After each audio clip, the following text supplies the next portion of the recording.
나르시시스트, 이 자기애석 인격장애를 가진 엄마가 어떻게 딸을 다루는지 먼저 큰 틀을 보겠습니다. 첫 번째는 조종입니다. 어떻게 조정을 하냐면 엄마가 시키는 대로 하게끔 조종을 하는 거예요. 근데 이 조종을 하는 가장 큰 힘은 죄책감입니다. 딸에게 죄책감을 심어줘요. 그래서 내가 얼마나 희생했는지, 내가 얼마나 어렵게, 내가 이것 때문에 얼마나 고생했는데, 내가 널 위해서 뭘 했는데, 이러면서 본인의 희생을 강조하면서 딸에게 엄마 말을 듣지 않으면 큰 죄를 진 것 같이 죄책감을 느끼게 만듭니다. 이제 아니면 이제 케어도 해줘요. 네, 돌봐도 줍니다. 그래서 이제 뭐 옷을 사준다든지 이게 돌보는 케어도 해줍니다.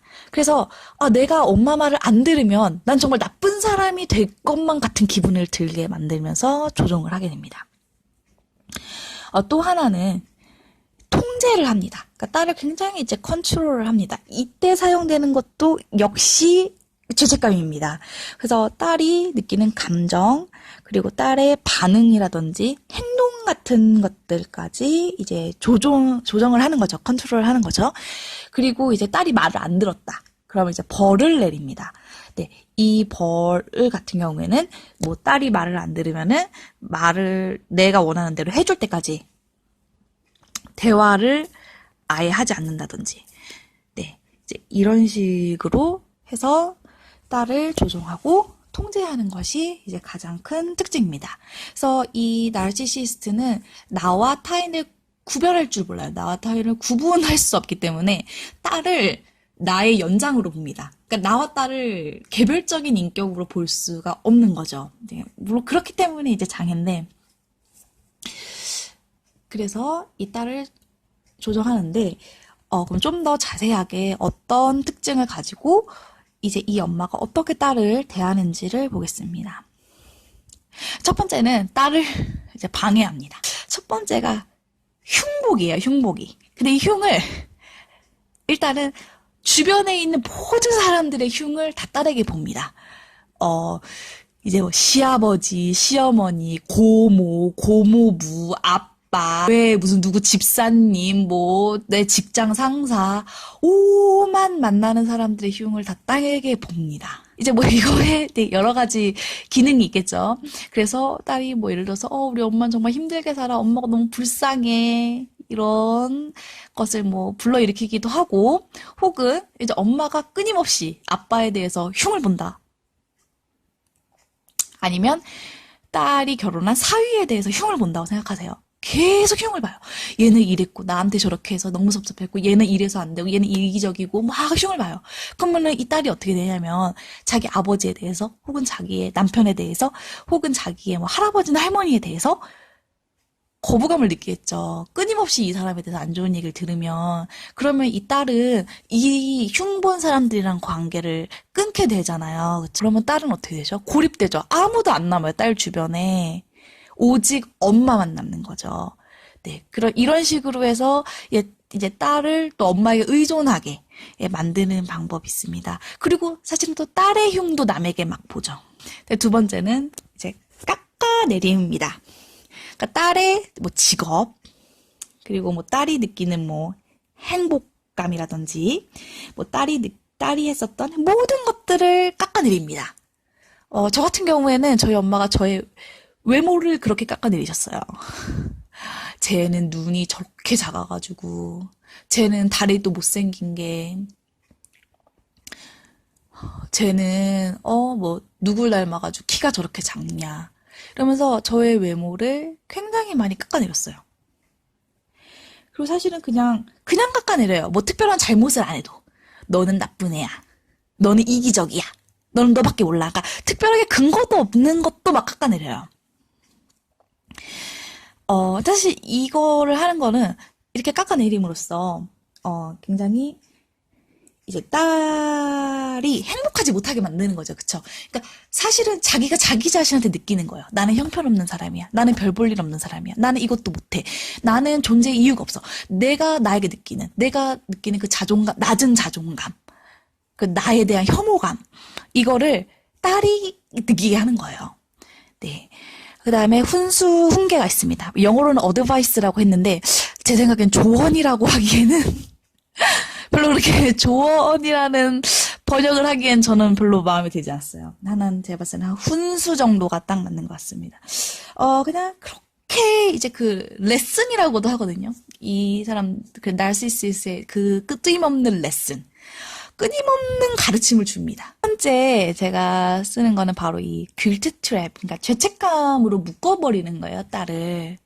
네, 앞에서도 얘기했지만 이게 공감 능력이 정말 너무나도 뛰어난 딸들에게 가장 강력한 도구인 것 같아요. 정말 우리가 묶일 수밖에 없는 도구인 것 같아요.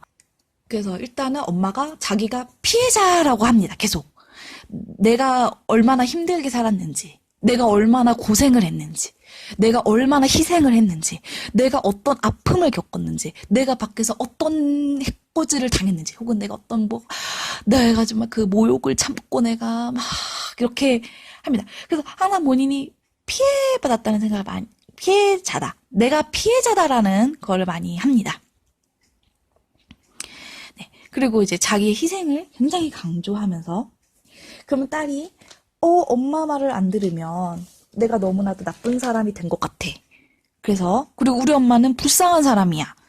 이런 생각을 하게 되기 때문에 딸은 엄마를 사실은 거부하기도 어렵고, 엄마를 사실 버리기도 어렵고, 떠나기도 어려운 상태로 이제 만들어버립니다. 네. 그 다음에, 또 하나는요, 딸을 불안하게 만들어요. 그러니까 부모의 원래 역할은 뭐예요?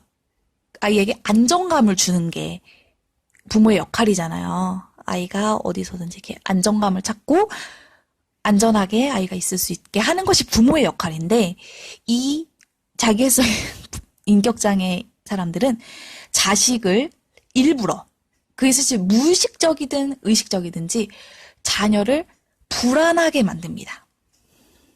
그래서 뭐 예를 들어서 이제 사실 우리가 좀 별로 민감한 문제들이 있잖아요. 남들이 사실 알지 않았으면 하는 문제들. 그런 거를 오만 사람들한테 정말 다 떠벌리고 다녀요. 정말 오만 사람들한테. 네. 제가 그래서 정말 이것 때문에 제가 정말 너무너무 많은 스트레스를 받았었어요. 뭐 친척들, 뭐 교회 사람들, 뭐 가리질 않고, 사실 나는 좀 누군가 몰랐으면 하는 그런 문제들을 정말 막 떠벌려요. 굳이 해줘야 안 해도 될 것 같은데, 뭐 전화 통화를 해서 뭐 흘린다든지, 그런 문제가 정말, 많이 있었어요. 그래서 그냥 내가 민감할 수 있는 내용도 알면서 하는 거거든요. 알면서. 내가 그 얘기를, 다른 사람들이 알게 되면 내 딸이 굉장히, 그 엠버스하다고 당황스러워하고, 그리고 불안해하고 부끄러워할 거라는 것을 알고 일부러 얘기하는 거예요. 네. 그리고 이제 이렇게 모욕적인 언사, 그 다음에 무조건적인 비난, 이런 것도 같이 합니다. 그렇게 해서 굉장히 딸을 불안하게 만들어요. 네. 뭐 의식적이든 무의식적이든 어쨌든 목적이 있는 행동입니다. 왜냐면 딸이 불안해하면 어떻게 하죠? 내가 너무 불안해. 나는 완전하지 못한 사람이야. 나는 왜 이거밖에 안 되지? 나는 그래서 딸의 자존감이 낮아지고, 딸도 자기 스스로에 대해서 자기 스스로를 사랑할 수 없게 되고, 이게 불안하고, 그러면은 어떻게 돼요? 그리고 내 주변에 아무도 없잖아요. 엄마가 다 끊어놨잖아요. 그래서 엄마에게 더 의존적으로 됩니다. 예, 그래서 이게 다 딸을 내 이 손바닥 안에서 좌지우지해서 얘가 도망 못 가게 붙들어 놓고 얘한테 이런 모든 나의 부정적인 감정을 다 쏟아내는 겁니다. 그 다음 내용을 보겠습니다. 그 다음 바로 매우 조건적인 사랑입니다. 우리가 흔히 모성애는 무조건적인 사랑이라고 생각하잖아요. 하지만 나르시시스트의 사랑은 아주 조건적인 사랑입니다. 보통은 우리가 내 자식은 내가 정말 희생해서라도, 그쵸. 내가 정말 나는 막 생선장사하고, 막 행상인하고 해도 정말 내 자식만큼은 나보다는 더 잘 되게. 나만큼 정말 고생 안 하게. 정말 내 자식만큼은 이게 사실은 우리 부모님이, 우리가 생각하는, 흔히 생각하는 부모님의 생각이잖아요. 자식에 대한 사랑. 하지만 이 나르시시스트는 기본적으로 모든 사람을 싫어합니다. 예, 모든 사람을 혐오해요. 가장 혐오하는 사람은 자기 자신이고, 그렇기 때문에 자기 자식조차 무조건적으로 사랑해줄 수가 없어요. 그래서 얘가 뭘 해야지만, 내 마음에 드는 행동을 해야지만 사랑을 주고, 그리고 내 말을 안 들었다. 그러면 벌을 줍니다. 예, 그러니까 정말 우리가 생각하는 그런 부모님의 사랑을 사실 우리가 이제 받을 수는 없는 거예요. 사실 가장 어떻게 보면 핵심적인 내용 중에 하나인데, 이 자기애성 인격장애를 가진 사람은 나와 타인을 이렇게 구분하지 못해요. 딸을 내 연장선상으로 봅니다. 네, 그렇기 때문에 예를 들어서 딸의 성취가 있다. 딸이 성취를 한다고 하면 그거는 내 성취죠. 예, 딸이 뭘 했다고 하면 그건 내 것이 됩니다. 딸이 잘한 것은 엄마의 것이고, 딸이 혹시 잘못되면 그거는 딸이 이 엄마 말도 안 듣고 불순종해가지고 지 멋대로 하다가 일어난 거죠. 이렇게 됩니다. 그리고 이제 딸은 이제 곧 엄마의 이제 목표가 됩니다. 네, 그래서 오늘 여기서 영상에서는 제가 이제 크게 이 나르시스트 엄마가 어떻게 딸을 대하는지, 다루는지에 대해서 설명해 드렸습니다. 많은 도움이 되셨기를 바랍니다.